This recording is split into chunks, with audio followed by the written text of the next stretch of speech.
Jai Jai. Govinda Jaya Jaya Gopala Jaya Jaya. Govinda Jaya Jaya Gopala Jaya Jaya. Govinda Jaya Jaya Gopala Jaya Jaya. Govinda Jaya Jaya Gopala Jaya Jaya. Govinda Jaya Jaya Gopala Jaya Jaya. Govinda Jaya Jaya Gopala Jaya Jaya. Govinda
Jai Charanarvind Bhakti Vedanta Swami Srila Prabhupada ki Jai Krishna Pad Parivraj Acharya Astutra Sutta Sismat Bhakti Siddhanta Sthal Thakur Goswami Maharaj Srila Prabhupada ki Nam Acharya Haridas Thakur ki Shiv Sanatan Bhatta Raghunath Jiva Gopal Bhatta Das Raghunath Prabhugan ki Prem Siddha Jai Sri Krishna Chaitanya Prabhu Nityananda Shri Advaita Gadadhar Sivaswati Gaur Bhakta Vrinda ki Radha Krishna Gopinath Sankuna Radha Gunda Giriraj Maharaj ki Ganga Mai ki Yamuna Mai ki Bhakti Devi ki Tulsi Maharani ki Shikatra Pridham ki Jagannath Visrudra Maharani ki Sudarshan Chakra ki Navadip Mayapur Dham ki Shri Radha Madhavashta Shri Kisman Mahaprabhu ki Panchatattva ki Nishukade Bhagavan Prahlad Maharaj ki Kuli Juga Juga Dharma Namo Sankirtan ki Jai Krishna Janmashtami Mahamahotsav ki Krishna Janmashtami ki Samaveta Gaur Bhakta Vrinda ki Ljubljana Bhakta Vrinda ki Nitai Gaur Brahmanande. All the glories they assembled devotees. All the glories they assembled devotees. All the glories they assembled devotees. All the glories always to Guru and Gauranga. All the glories to Srila Prabhupada.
Good. Yeah. Good. Very good.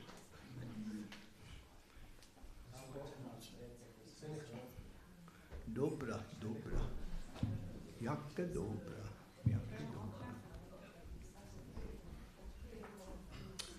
Okay, there's one particular vajan. Huh? I missed a few of those. What was that again? Zilebo Dobo? Zelodobra. Okay. I haven't fully converted to Slovenian yet. Still working on it, slowly. Zelodobra. Okay. Zeno? Zelu. Zero dobra. No dobra.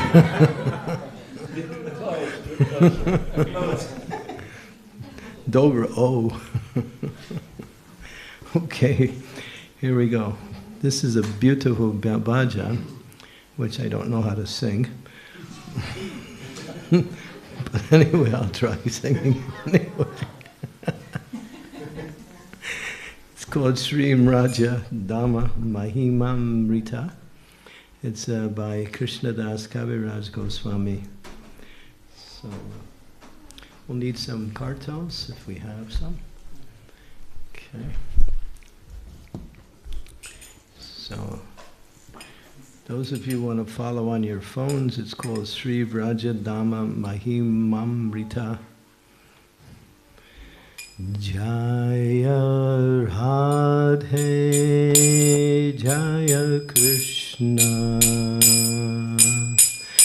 Jaya Vrindavan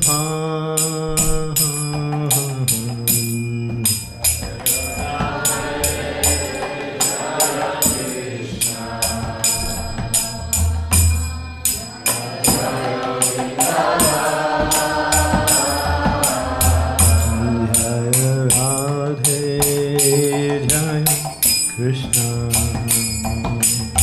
Jaya Vrindavan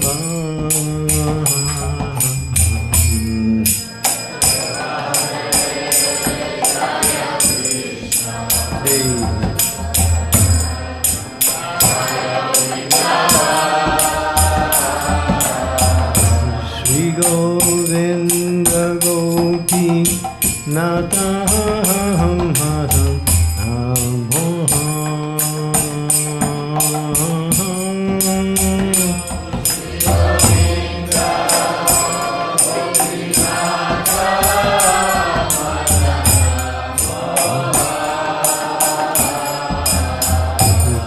Govinda Gopi Natham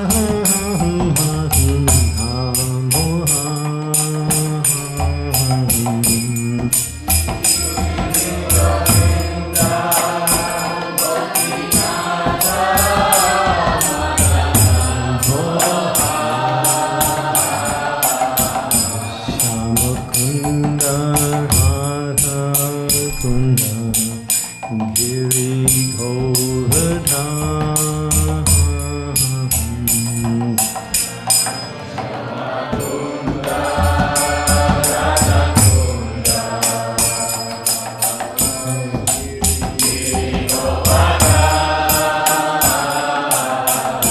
Kalindi Jamuna Jaya Jaya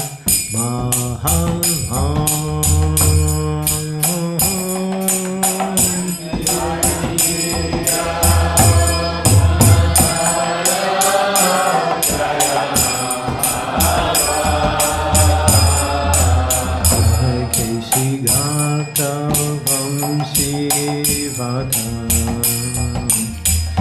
Dvarasakana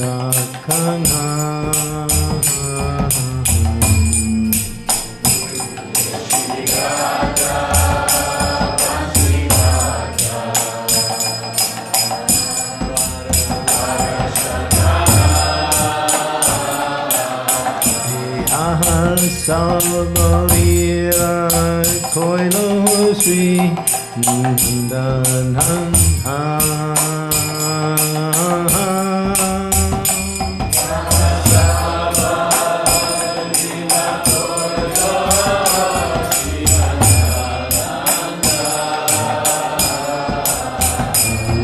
Nanda Jasoda Jaya Jaya Gopaghan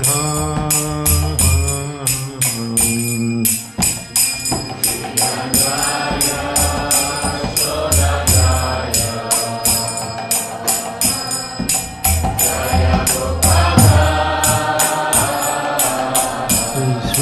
Mari Jaya Jaya Denu Vatsaga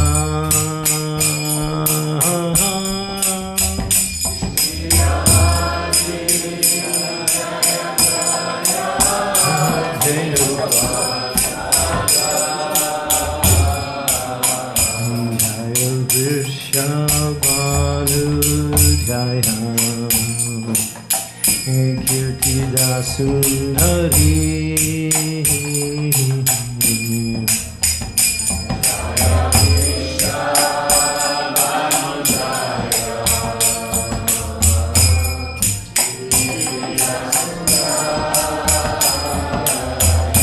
Jaya Purnamasi Jaya Habiranagari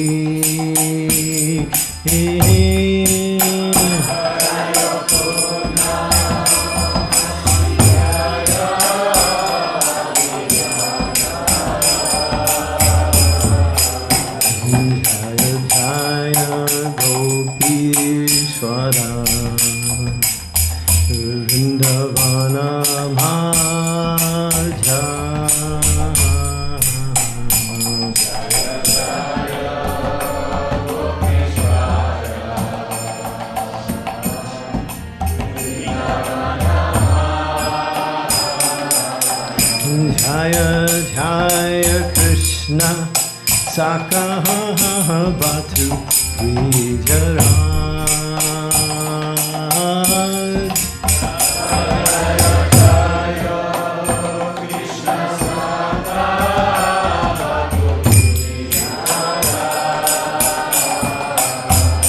Hare-rama Gata Jaya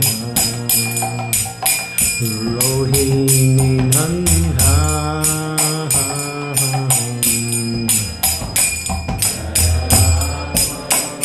Gata Jaya Rohini Jaya Jaya Vrindavana Vasi Yata Jaya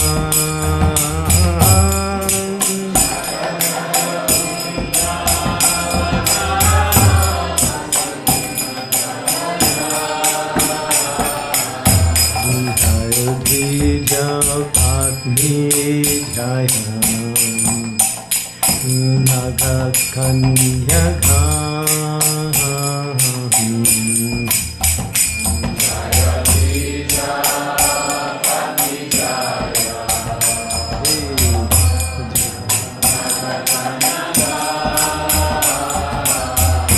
Bhakti-yoga Pailo Govinda Chara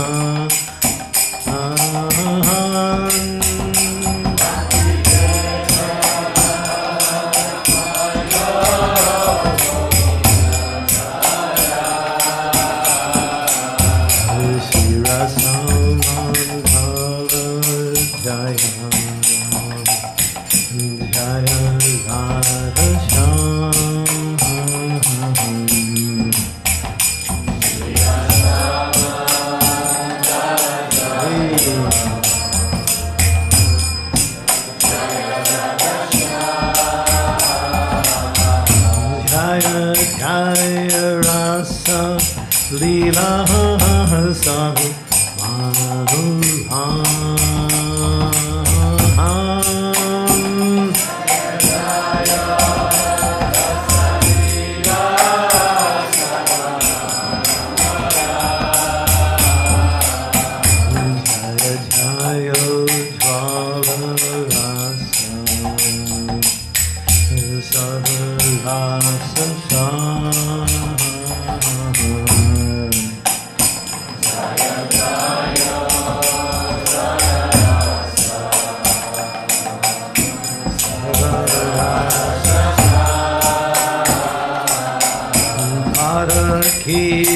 Bhave Yaha Grajite Gacha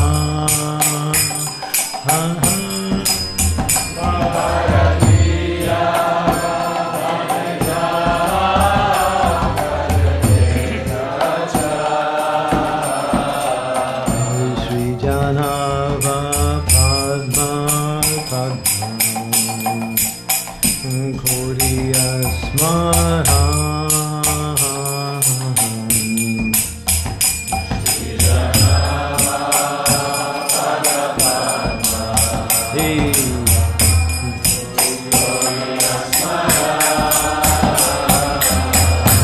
Hare Krishna Dasa Kohe Nama Sankirtan.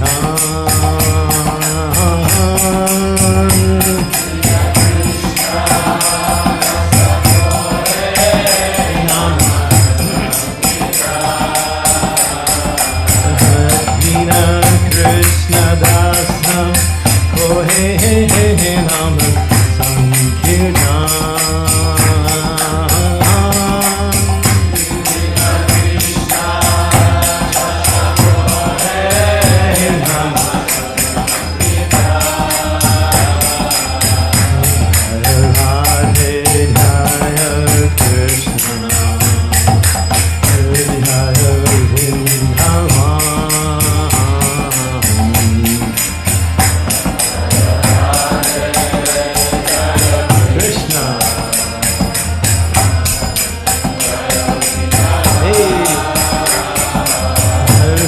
Govinda Gopi Nata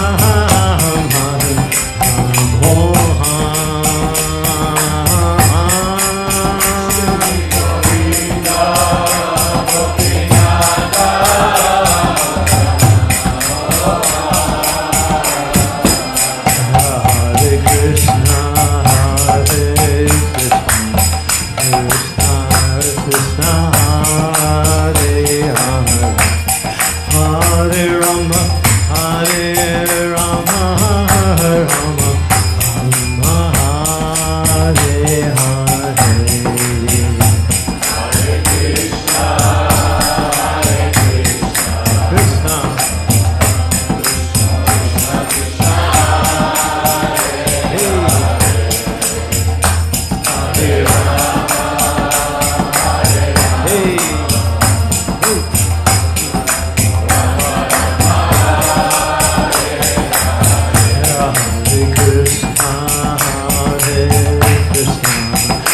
Krishna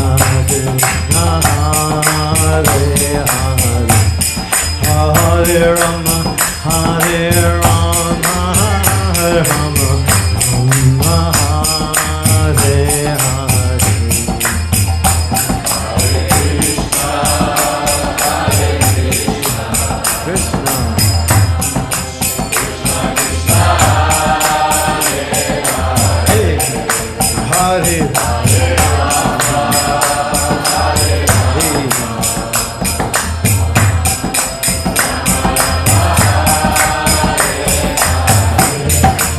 Hare Krishna, Krishna Hare Krishna Hare Hare, Hare Rama, Hare Rama, Rama Rama, Hare Hare.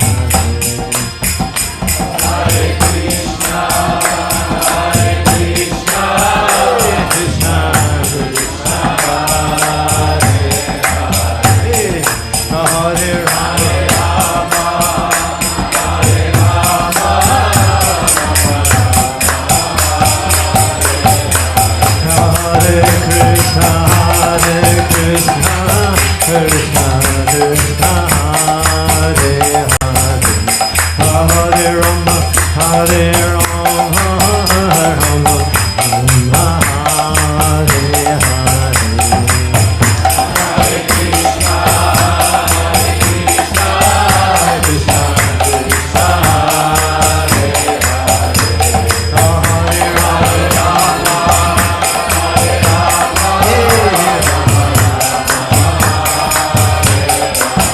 Hare Krishna, Hare Krishna, Krishna Krishna, Hare Hare, Hare Rama, Hare Rama, Rama Rama, Hare Hare. Hare Krishna, Krishna Krishna, Hare Hare, Hare Rama, Hare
Krishna Janmashtami ki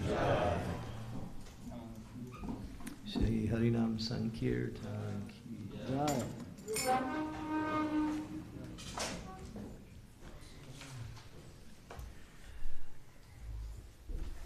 So in the ninth canto of the Srimad Bhagavatam, towards the very final verses in the final chapter, starts to prepare the way for the advent of Sri Krishna. So this verse is from Canto 9, Chapter 24, and this is verse number 66.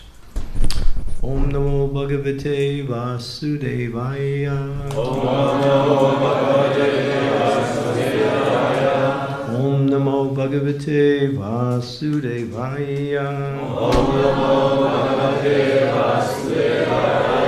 Om Namo Bhagavate Vasudevaya.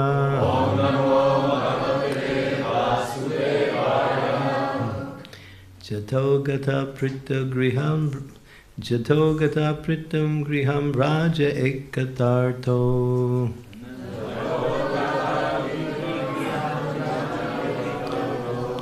Jatogata Pritam Griham Jato gatam pritagaha raja etatarto.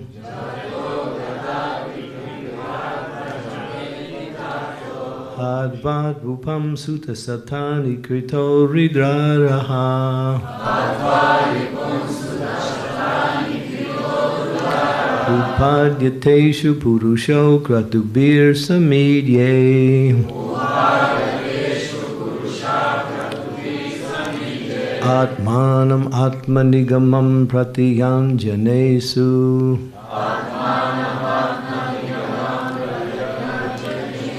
Jato gratam pritagraham prajaeta harto.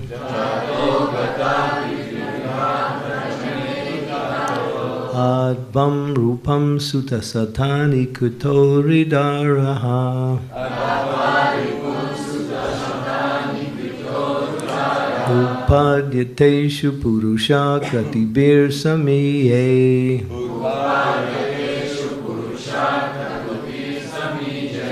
Atmanam atmanigamam pratiyanjanesu.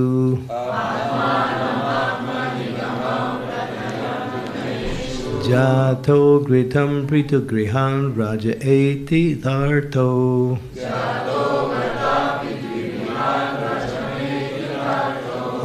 Hadvam Rupam Susatani Kuto Ridaraha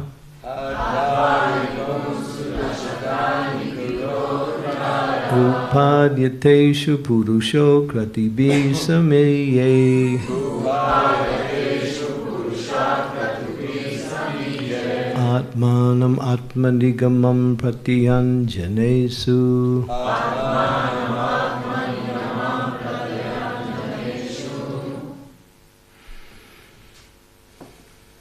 Jato gata pitrigraha vrajam eti darto. Jato gata pitrigraha vrajam eti darto. Atva ripun sutta shatani krito rudaraha. Advam Rupam Sutta Krito Ridaraha Utpadyateshu purusha kratubi samije. Upadyateshu Purusha Kratavi Samije Atmanam atmanigamam pratyanjaneshu. Atmanam Atmanigamam Pratyanjaneshu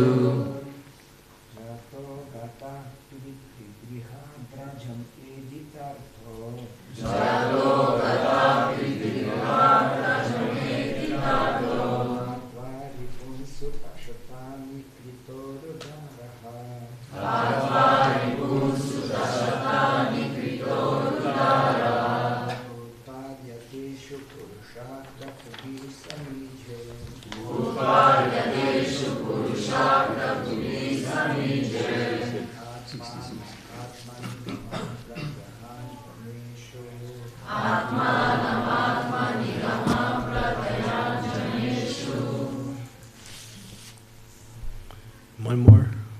Somebody? Pandajis out there? Or no Pandajis? Pandajinis? Okay.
Anyone else?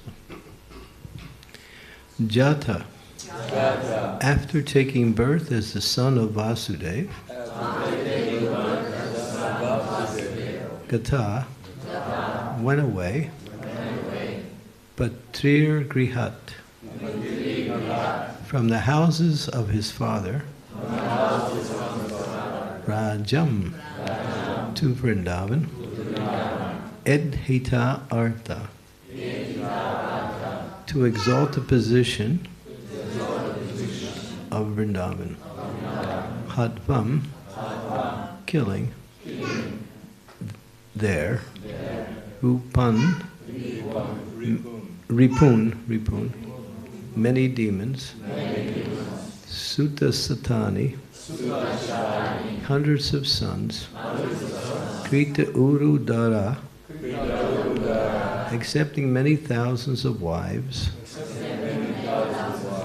the best of women, Utpadye, begot, Teshu, in them, Purusa, the Supreme Person, who exactly resembles a human being,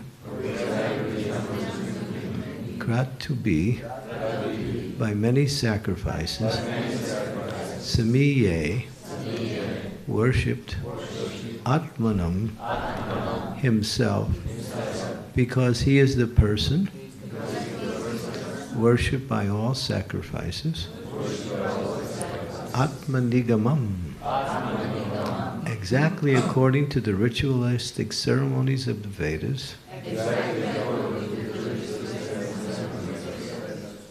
Pratayan, expanding the Vedic principles,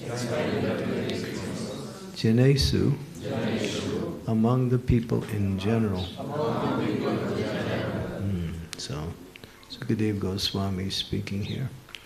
The Supreme Personality of Godhead, Sri Krishna, known as Lilu Purushottam, appeared as the son of Vasudeva, but immediately left his father's home and went to Vrindavan to expand his loving relationship with his confidential devotees. In Vrindavan, the Lord killed many demons, and afterwards he returned to Dwarka, while, according to Vedic principles, he married many wives who were the best of women, begot through them hundreds of sons, and performed sacrifices for his own worship to establish the principles of household life. Srila Prabhupada's purport. As stated in the Bhagavad Gita, Vedaischa savam aham eva vedyo. By all the Vedas, it is Krishna who is to be known. Lord Krishna, setting the example by his own behavior, performed many ritualistic ceremonies described in the Vedas and established the principles of grihastha life by marrying many wives and begetting many children, just to show people in general how to be happy by living according to the Vedic principles. The center of Vedic sacrifice is Krishna. Vedaischa savayar aham eva vedya. To advance in human life, human society must follow the Vedic principles personally demonstrated by Lord Krishna in his household life. The real purpose of Krishna's appearance, however, was to manifest how one can take part in the loving affairs with the Supreme Personality of Godhead. So here's the essence right here. The real purpose of Krishna's appearance, however, was to manifest how one can take part in loving affairs with the Supreme Personality of Godhead. Reciprocation of loving affairs and ecstasy are possible only in Vrindavan. Therefore, just after his appearance as the son of Vasudeva, the Lord immediately left for Vrindavan. In Vrindavan, the Lord not only took part in loving affairs with his father and mother, the gopis and the cowherd boys, but also gave liberation to many demons by killing them. As stated in Bhagavad Gita, Varitranaya sarunam vinasanaya chaduskritam, the Lord appears in order to protect the devotees and kill the demons. This is fully exhibited by his personal behavior. In Bhagavad Gita, the Lord is understood by Arjuna to be Purusham Shashvatam Divyam, the eternal, transcendental, supreme person. Here also, we find the words Upadya Teshu Purusha. Therefore, it is to be concluded that the absolute truth is Purusha, a person. The impersonal feature is but one of the features of his personality. Ultimately, he is a person. He is not impersonal. Not only is he Purusha, a person, but he is the Lila Purusham Tam, the best of all persons. Om Agyantimidandasya Gena Jana Salakaya Chaksu Unmilitam Yena Tasmai Shri Gurave Namaha Nama Om Vishnu Padaya Krishna Prasnaya Bhutale Srimakti Bhakti Vedanta Swami Iti Namine Namaste Saraswati Deve Gauravani Pacharine Nirvisesa Sunyavadi Pastyatya De Satarine Panchakalpa Tarubhischa Kripa Sindhu Bevacha Patitanam Bhavanebhyo Vaishnavebhyo Namaho Namaha Jai Sri Krishna Chaitanya Prabhu Nityananda Shri Advaita Gadadhara Sivasadi Gaur Bhaktivinoda Hare Krishna, Krishna Krishna, Hare Hare, Hare Rama, Rama Rama, Hare. So one thing we note here as his personality is one outstanding point that's being mentioned. After the Lord appeared in the jail cell of Kamsa, he didn't waste any time. He wanted to get to Vrindavan. Because there is why he came, in order to give pleasure and to experience pleasure himself with his eternal residence of Vrindavan. So as was described in that pastime, as soon as he appeared, of course, he appeared in his forearm form as Vaikuntha Krishna, wearing helmet and various opulent decorations with 4 arms. His mother, Devaki, was quite overwhelmed. She's temporarily lost her mood of motherly affection and saw him as the Supreme Personality of Godhead. But Krishna didn't like that so much. He didn't want to disturb that mood. And so he immediately covered her over, and though she saw him in that form, she was still frightened for his safety, thinking that Kamsa would come and find out, yes, now the 7th or 8th child has been born, and then he would come and do what he had done to the other children, except for the 7th child, which was Balaram, and kill them all. So her mother affection returned, and Krishna liked that. Krishna doesn't want to disturb those loving moods. But sometimes we see in his pastimes that happens. Just like when he opened his mouth to show his mother the inside of his mouth, the cowherd boys of Vrindavan, beheaded by Balaram, were saying, Krishna, they went to Mother Yasoda, he's doing all kinds of nonsense stuff. Now he's eating dirt. And she thought, oh my God, he's got nice milk products and he's eating dirt. So she was thinking, maybe he'll get sick and the dirt stuck in his mouth. She said, open your mouth. He did. But what she saw was not dirt, she saw the entire creation. All the cosmic arrangements of the planets, the stars, the moon, the luminaries, everything in existence was in the mouth of Krishna. And her natural propensity to love Krishna as a mother was lost. And she started to think, and she saw herself also in the mouth of Krishna. And she thought, oh my God, my son's God. She was praying to God that God is now my son. And Krishna realized what was happening, so he turned the switch. It's interesting. You see how powerful Krishna. He can change your mood also. He can do anything. He's so powerful that we think we're actually acting according to our own desires. And we are, and Krishna allows that. But if he wants, he can derail us and put us in another way.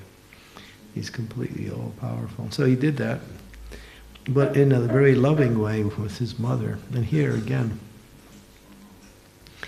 And now he's so eager.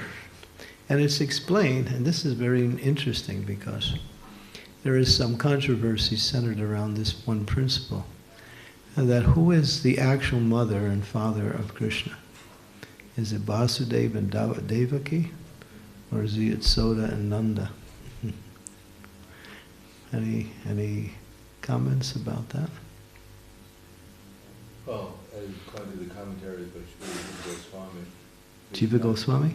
And Vishwanath Thakur in the 10th canto, that actually Krishna was a twin for, when Mother Yasoda gave birth, she actually gave birth to twins.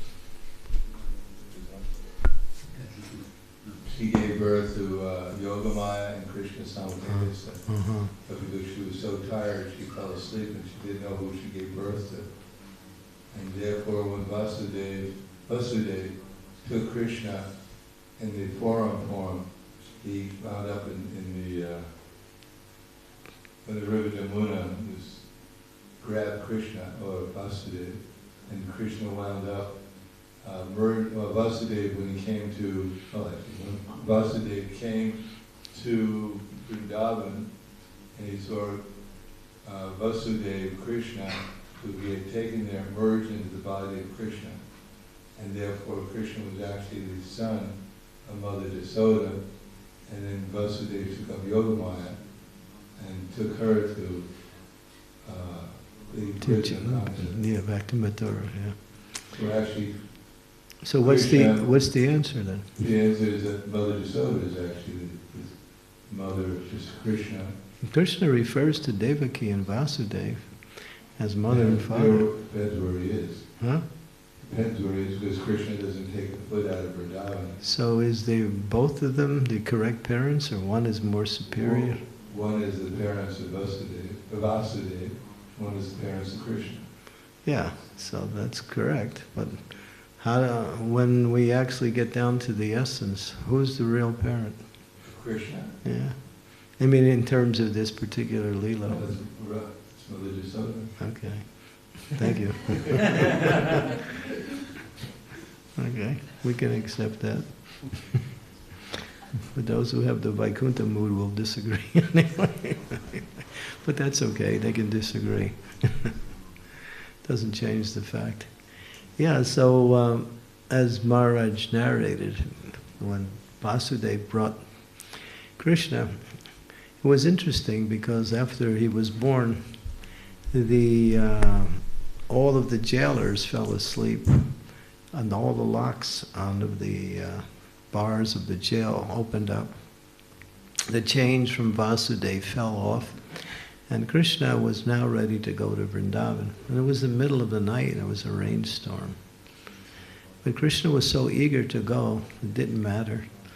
So when Vasudeva waist deep was wading in the Jamuna river, and Jamuna was thinking, oh my God, here's the Supreme Personality of Godhead. He's crossing through my waters.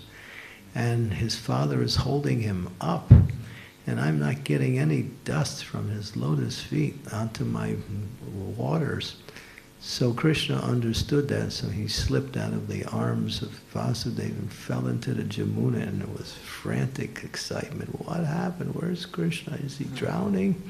Krishna was just swimming along in the Jamuna, and Jamuna was so happy, and Krishna was giving her his dust.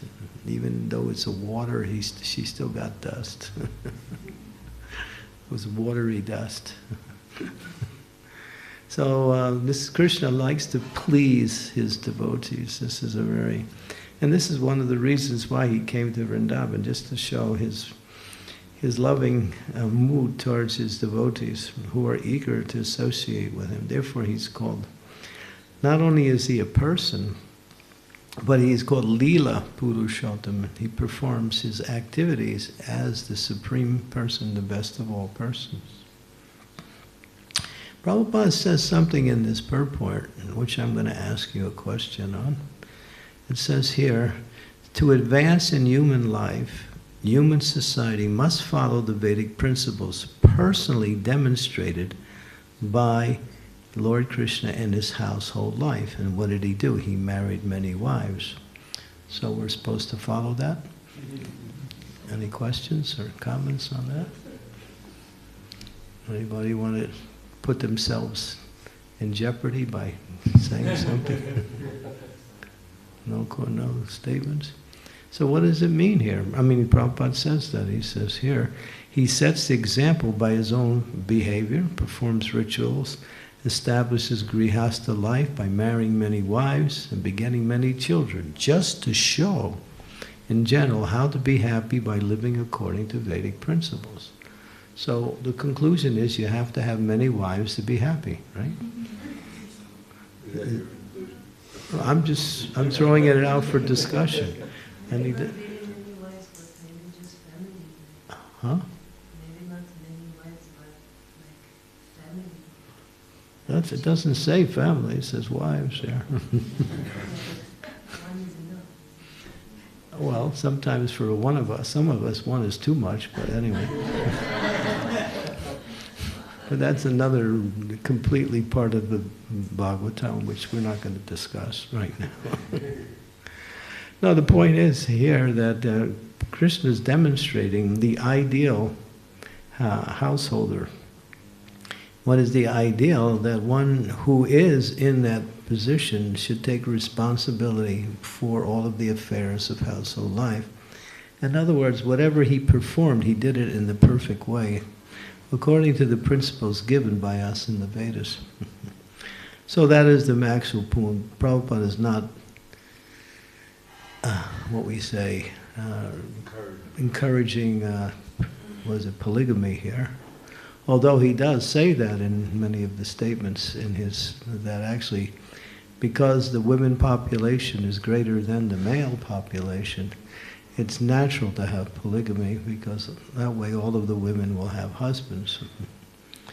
But this doesn't apply in this particular case. So Krishna, he wants to give pleasure to his devotees, so he appears in his own personal abode.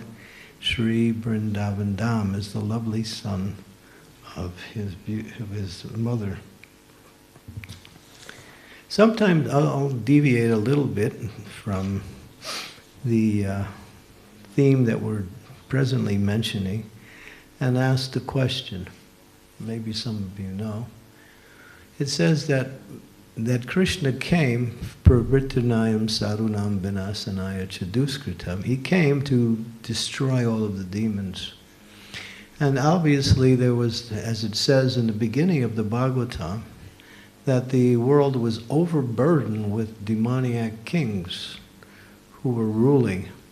And so what is the history? Anybody know the history that led up to that situation? Yes, okay. We have the star student here, okay. How about giving a chance to the... Anybody else?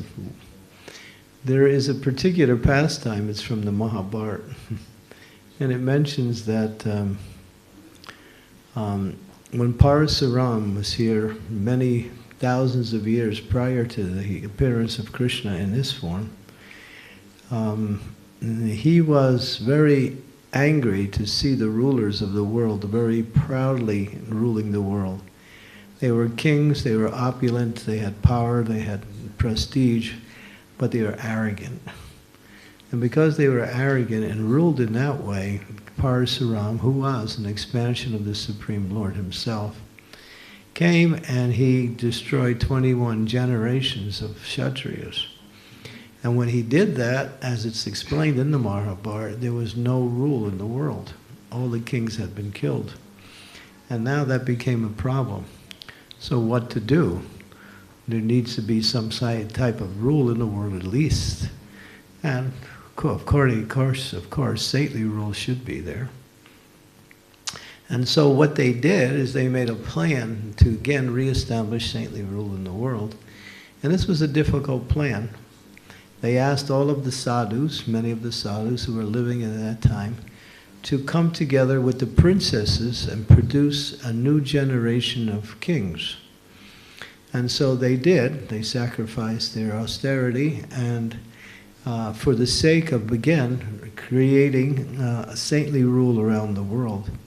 So this went on for many hundreds of years, and again the earth was now ruled by saintly kings. But this is the material world. So nothing is permanent. Things keep changing. And so this went on for some time, and then finally a big battle broke out in the heavenly planets between the demigods and the demons. And the demigods were in an upper hand in this battle, but the demons decided they needed a base in order to fight the demigods, so they took the base as Earth. So they made a plan to take birth in so many species of life and enter into the earth planet. And that's where you come to Krishna's appearance.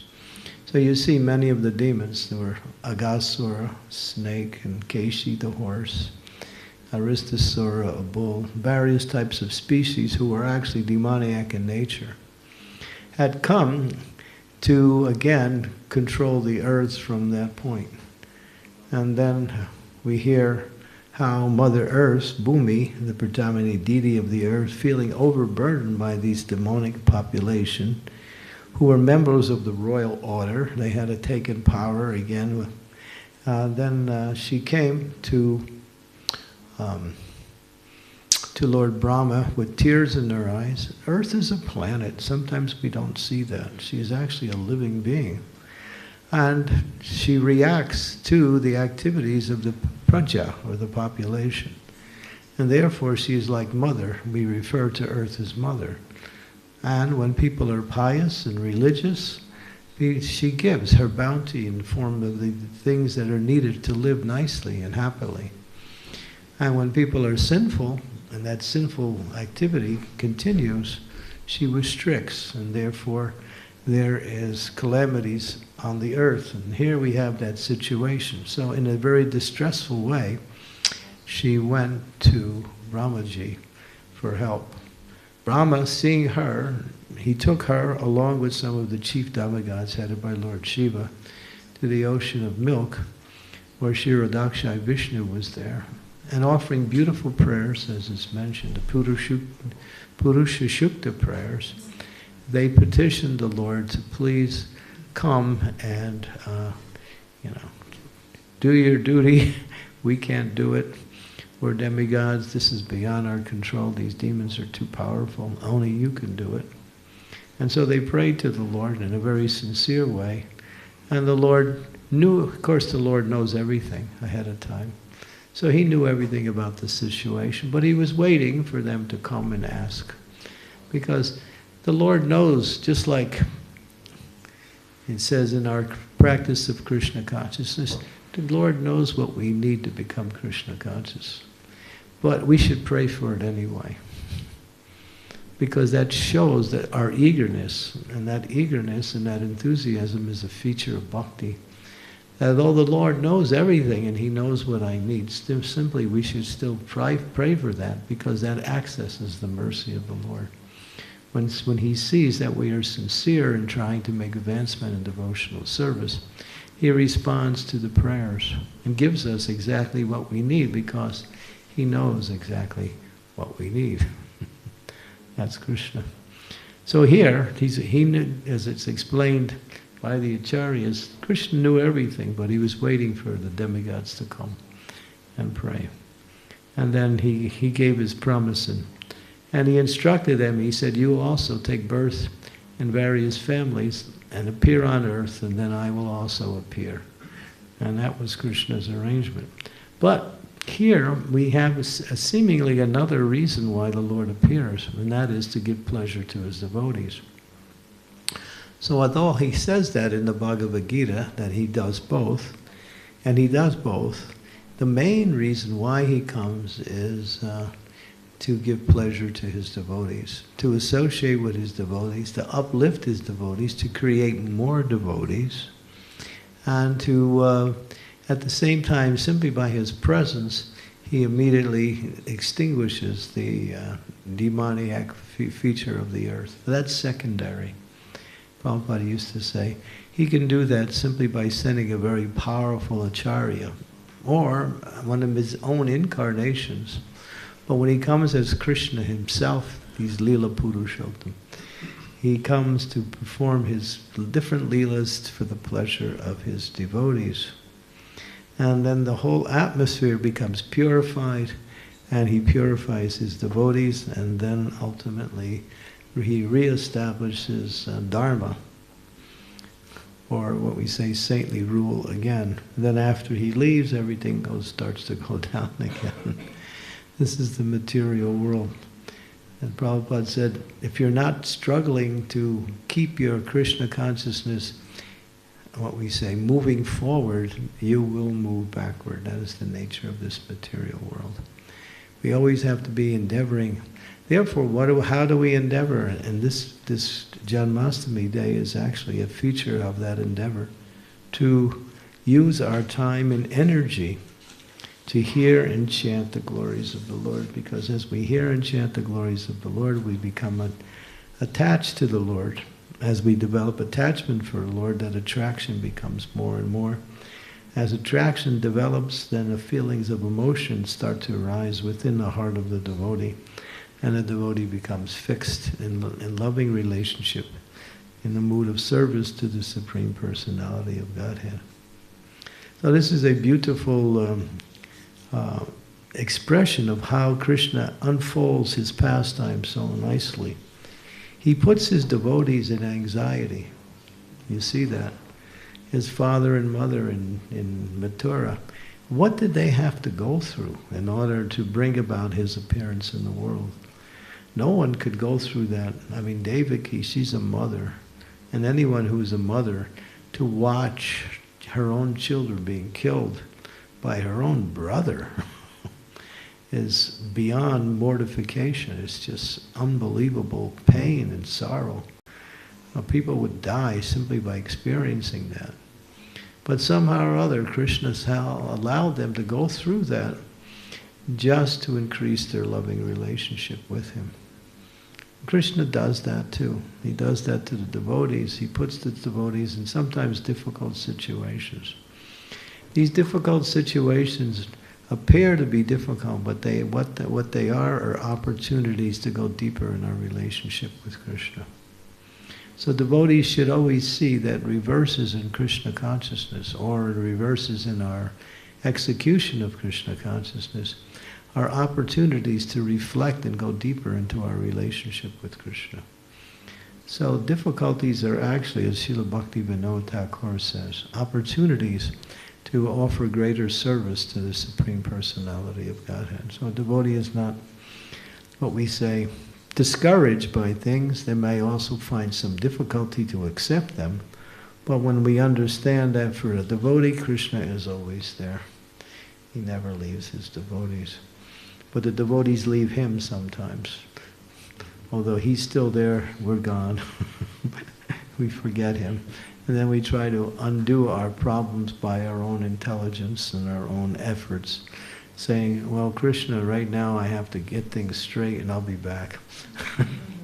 But that's not the program. The program is to always remember Krishna, never forget Krishna. In that consciousness, one is always moving forward in devotional service. And Vasudeva is amazing, actually, what he had to go through. He had the same time, he had to pacify his wife, that she was going through so much, and at the same time speak to Kamsa in such a way that he would not go beyond a certain point. When the initial voice from the sky, during the marriage ceremony of Vasudeva and Devaki appeared, Kamsa immediately became fearful. Fear is a principle of the material world. The demons are fearful and they use fear to control others. That is their program. As long as they can create fear in others, they feel they're superior to control others by that fear. But they're also fearful of their own existence, and therefore they just turn that around and use the fear that they're experienced to control others through the same process of fear. That's the demons. And so he became so fearful, thinking that, the eighth son, as the voice from the sky said, would be the cause of his death. And Kamsa, he was quite ruthless. And so, as Prabhupada also says, in relationship to the character of a demon, he says the demons will do anything. And then he says it again, but he says it differently. They will do anything. In other words, they'll kill their parents, they'll kill their children. Hiranyakasipu, when he was, in opposition, his son was in opposition to him. He wanted to be a devotee, and he thought, being a devotee, you're siding with my enemy. So therefore you should give it up, and if you don't give it up, I'm going to make sure you die. But he couldn't kill Prahlad, but he tried to. So this is the nature of a demon. They'll do anything to fortify their own sense gratification. So we should understand that. Because the world today is full of demons. As Prabhupada said in 1972, he said, the demons are increasing and they will continue to increase. But don't worry. He said, Krishna is here. He saved Devaki when she was in her prison cell. Although she had to go through some difficulties and some anguish, still he protected Devaki, and ultimately at the end he returned her children when she requested that from Krishna after the battle, after Kamsa was killed.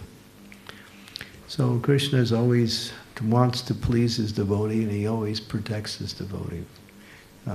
What is that verse from the Bhagavad Gita? No, what's 9:30? Yeah. Apichet sudaracharo bhajate ananyabhak sadhu eva samanta bhyag samahiso samavidan. Apichet sudaracharo bhajate ananyabhak sadhu eva samanta bhyag. Hisa is the last two words. Vyasitaha hisa. So yeah, Krishna emphatically declares this statement that as long as you're my devotee, you have nothing to worry about. You're always protected. As long as you stay within the confines of devotional service.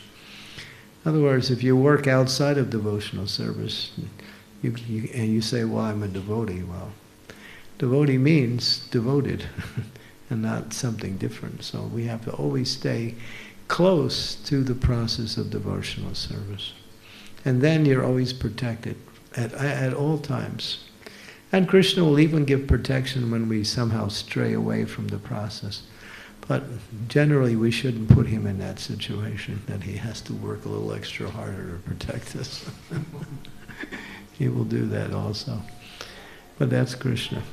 So, but we see here, and this is one of the main points, how a devotee will somehow have to undergo difficulty in serving the Lord. We have the example of Srila Prabhupada. When he tried to start this mission, how much difficulty he had to undergo. The reverses, the refusals, the attempts on his life when he first came, and stealing his property. So many difficulties that Srila Prabhupada, and Prabhupada had complete faith in Krishna and the process of devotional service, but we saw that even Prabhupada was thinking, maybe I should go back to India, maybe this is not the time for my mission. But Prabhupada rethought that thinking and said no, he decided to stay. And so we saw in the life of Srila Prabhupada an example of how Krishna puts his great devotees, and Prabhupada was not just a devotee. He was the best of all devotees in such difficult situations. But Prabhupada says in one statement, Krishna will not test you beyond your ability to pass the test. He'll not overwhelm you with a situation where you'll fall down. But sometimes you feel it's too much, right? Yeah, it's not like it. Krishna, what are you doing? Don't you know who I am?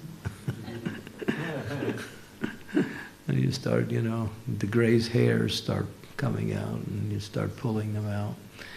You start feeling that, why does Krishna forget me? But he doesn't. He's just giving you a little bit of his special mercy to help you become more free from some material attachments, or to purify you and make you more dependent on his mercy. So if we always remember that, then difficulties are opportunities for spiritual advancement. But they're hard to see when they come, right? Yeah, it's just hard to see that because our tendency is things should go the way we want them, right? We have our plan, and that's mentioned, as it mentions in the Bhagavatam, when the demons and the demigods were fighting. That's what they do all the time. Demons are always harassing the saintly persons. And there was a big fight. And the demigods were quite powerful, and they were killing the demons. But the demons had created this elixir of this nectar produced by Maya Donovan. And every time a demon was killed, he'd take the dead demon, throw him into that elixir, and he'd come back to life even more powerful. And the demigods couldn't do anything. They were killing the demons, and the demons were coming back more and more. So the demigods didn't know what to do, so he went to Brahma and said, Brahma, this is the situation. Brahma said, all right. So Brahma and Shiva decided to incarnate as a calf and a cow, and they came to drink up the nectar. And so they came to that pool of nectar and started drinking it. And then the demons were seeing, and then Mayadanava, he's not only a demon, but he's also quite intelligent. He said, well, this is the plan of the Lord. I can't do anything. This is the Lord's plan. So Prabhupada in the purport describing this particular pastime says, you have your plan, and I have my plan, and Krishna has his plan. So which is the best plan? Krishna's plan. So making our plan Krishna's plan means to very carefully, with great enthusiasm, and follow the instructions of your spiritual master. When you do that, you're connecting to Krishna's plan for you. And when we do that, we are also in the best situation, even if we slightly deviate from that situation. If we're sincerely trying to follow, we'll always get the mercy of the Lord. Because Krishna knows what we want, what we need actually. Sometimes people say, well, God knows everything. He knows past, present, and future. He knows what's going to happen to me in the future. So, what do I do? It's already programmed. It's going to happen in a certain way. Yes, that's true. He knows exactly when you're going to become Krishna conscious, or whether you're not going to make it. He knows whether you're going to, whatever you're going to do in life, he knows. But what he does, and this is the point, he tries to change what is not right to what is right by giving you mercy in different ways. So being aware to, or being open to that mercy helps us to change our destiny if the destiny is not according to Krishna consciousness. And then Krishna knows whether we're going to accept it or not, but he still tries to give it to us. He'll do so many things through the material energy, through the spiritual master, through the association of devotees, to help us understand how we should act in such a way that will further our advancement in Krishna consciousness, like that. So, therefore, as Prabhupada said, we have our desire and Krishna has his desire. But if we make our desire Krishna's desire, then it's perfect. Because Krishna always works for the benefit of others. What is that benefit? That one can achieve eternal and lasting happiness. So when Krishna comes, he performs all of his activities. So in this particular pastime of Lord taking birth, you'll see he immediately went to Vrindavan, grew up as a young boy there in Vrindavan, and what did he do? One demon after another was coming to kill Krishna. What was the first demon? Who knows? You sure? The cart demon, wasn't it? Putana was before the cart, Sakadashara. How old was Krishna when Putana came? Oh, he just barely opened his eyes. Okay, so Putana was the first demon. Okay. So the first demon came was Putana, And she disguised herself as a beautiful lady, came into Vrindavan, and everyone saw her as someone beneficial. Oh, she must be a demigoddess. And using her charm and her, what we say, lovely appearance, she went to the house of Nanda Maharaj and Mother Yasoda. And baby Krishna was there. He was only, I think you're right, he was only about 3 months old at the time. Yeah. And then she came, and Mother Yasoda said, oh, she wants to offer her breast milk to Krishna. This is so nice. She must be very auspicious. So no one objected. She came right in and took Krishna, and in her mind she was thinking, this boy is very powerful. In the back of her mind, which came to the forefront of her mind occasionally, she was thinking, this person, he is very powerful.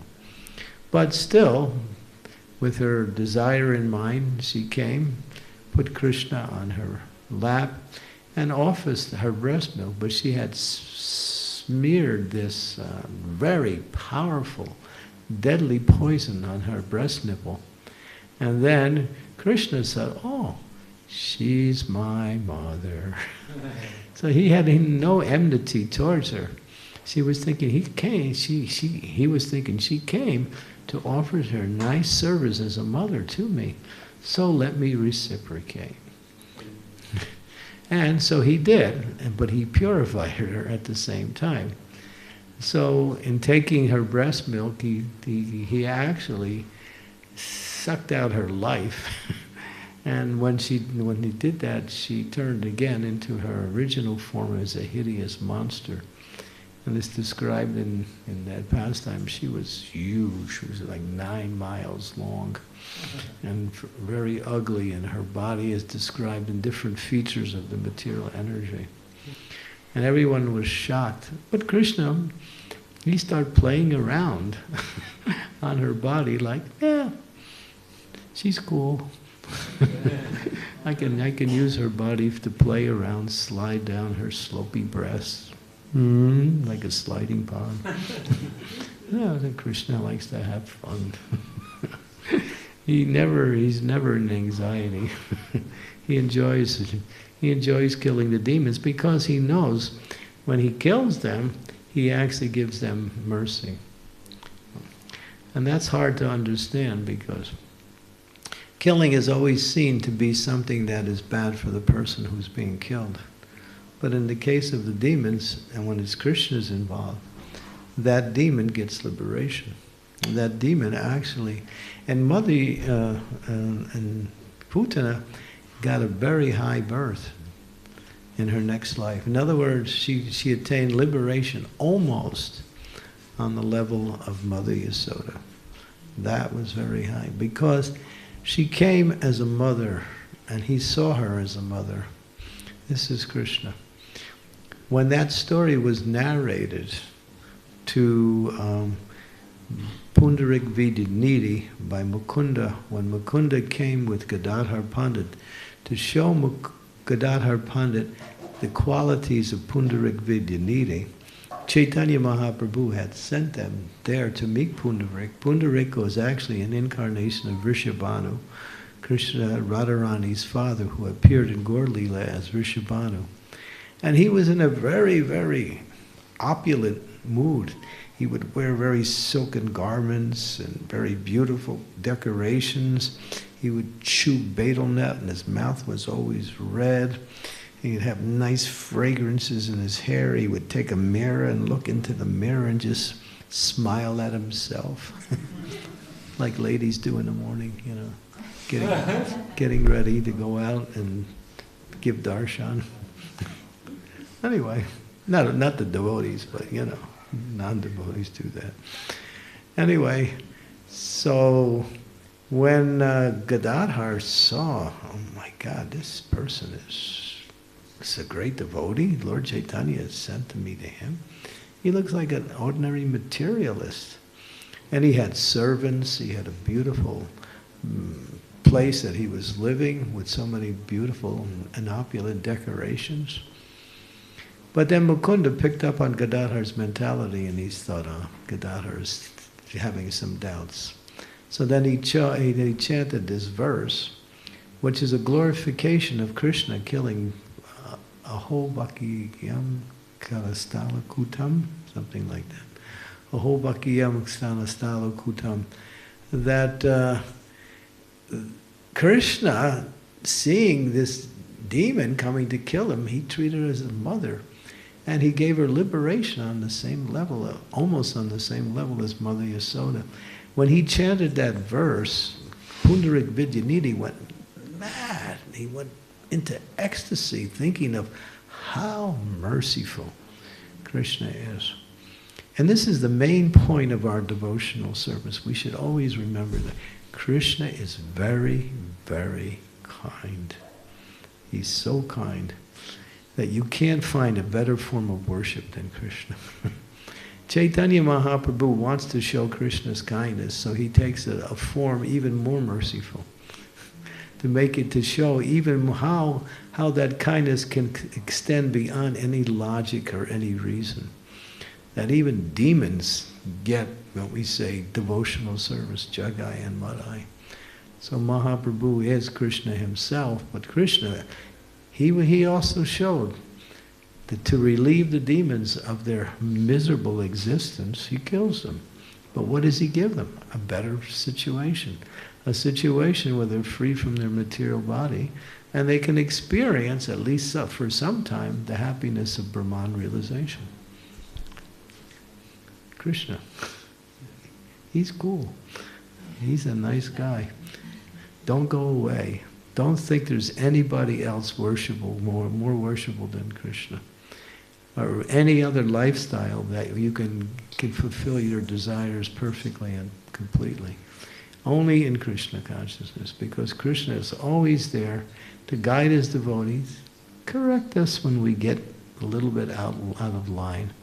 But if you stay in this, Prabhupada said, just stay in Krishna consciousness. If you stay in it despite whatever difficulties you may undergo in your execution of devotional service, he said, then you probably will go back home, back to Godhead. You will go back home, back to Godhead. Just stay in this process. It is guaranteed. And going back home, back to Godhead means the fulfillment of all desires perfectly, completely. What is that? Eternality, unlimited knowledge, and unlimited bliss. What do I mean? Unlimited means that there is no, that you know everything. And you are experiencing the happiness of the ultimate principle of happiness, the association with the Supreme Personality of Godhead. So Krishna's, and he goes out of his way, to use a cliche, just to give us his mercy. He comes to this material world, undergoes some difficulties, he has to kill demons, he has to be told what to do. He's God, he's still being told what to do. But he accepts these subordinate positions just to give pleasure to his devotees and just to act in his pastimes as an ordinary person. That's Krishna. Okay, so these are some of the... I just touched on that. We could spend all time discussing this, but I think there's a Harinam coming up. Yes, at 10 o'clock. Any questions or comments? Yes, the Sundar Gopal Prabhu. You mentioned the Kamsa.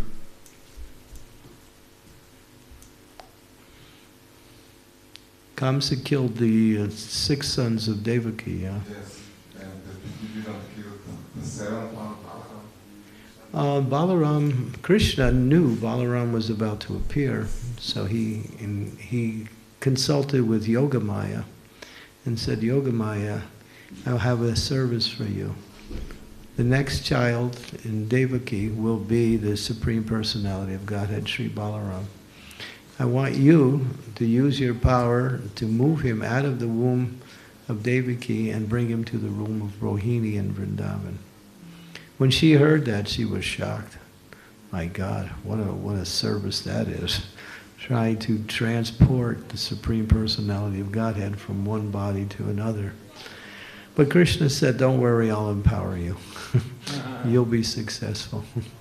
And this is another interesting point, that sometimes a service that we're given may be beyond our ability, or at least beyond our conceptual ability.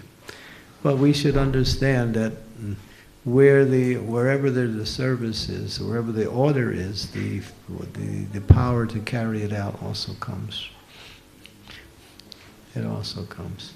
So she was successful, and therefore it appears that Devaki had a miscarriage, the seventh son, which was Balaram. But he was safely moved to Vrindavan to be out of the influence of Kamsa.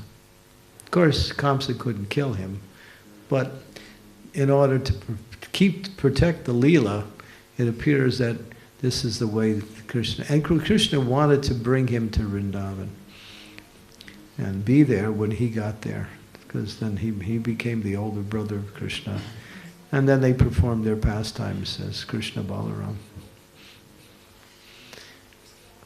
So, did you have a question regarding that particular?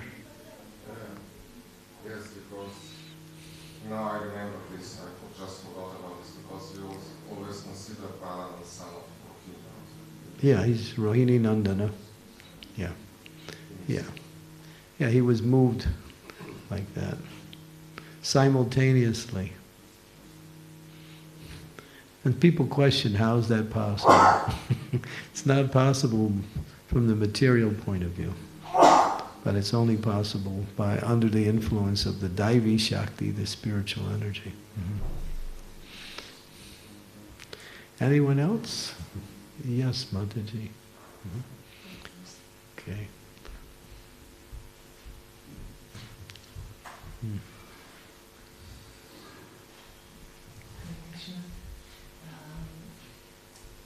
Just a short question according to this verse that Krishna made many wives, yeah?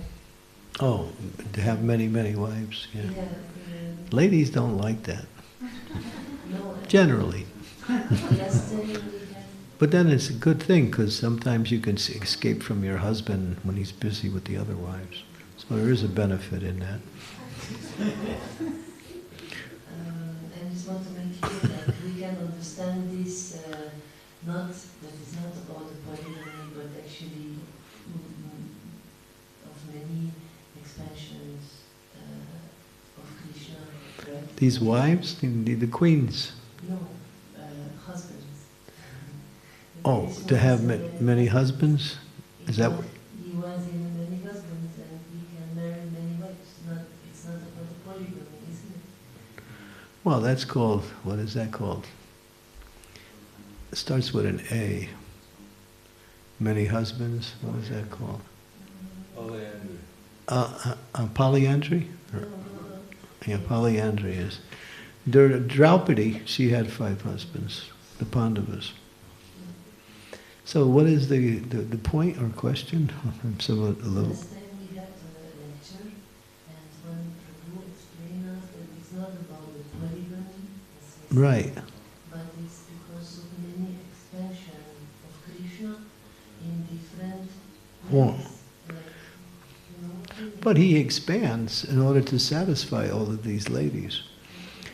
The 16,108 queens were princesses that were captured by Bhaumasura and held captive. Krishna freed them, and then after freeing them, they all proposed marriage to Krishna, and Krishna accepted them.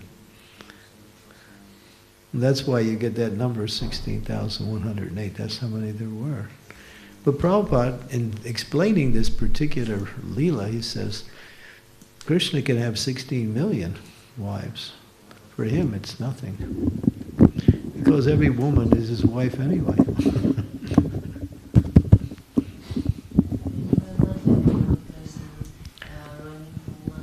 No. Prabhupada makes that point. Yesterday Prabhupada was saying that. He said it's just like he had 16,108 wives. He didn't have to wait for 16,108 days to see each one of them. he was simultaneously with each of them in different. And Narada Muni, when he came to Dwarka to visit Krishna, he went to the different palaces and he saw Krishna performing his activities with his different queens. So in one house he was playing with the children, in another house he was sitting with his wife. So he was doing different things in different houses with different wives. So it wasn't like a television image where you have 10 televisions and you're all on the same channel and everybody's watching the same program. No, they were all different. Krishna was acting differently in each one of the different houses. And Narada Muni saw that. Krishna gave him that vision so he could see that. And he was shocked, shocked in amazement to see how Krishna was giving pleasure and satisfaction and association to each one of the queens. Yeah, so Krishna is one. He expands him. Eko bahuna bidadati kaman. He is one, but he manifests himself as many. For God, that's not hard. For us, it's impossible. Hare Krishna. Welcome home.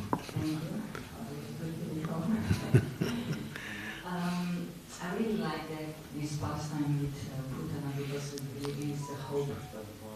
Because her motivation was really just to kill Krishna, nothing else. Right.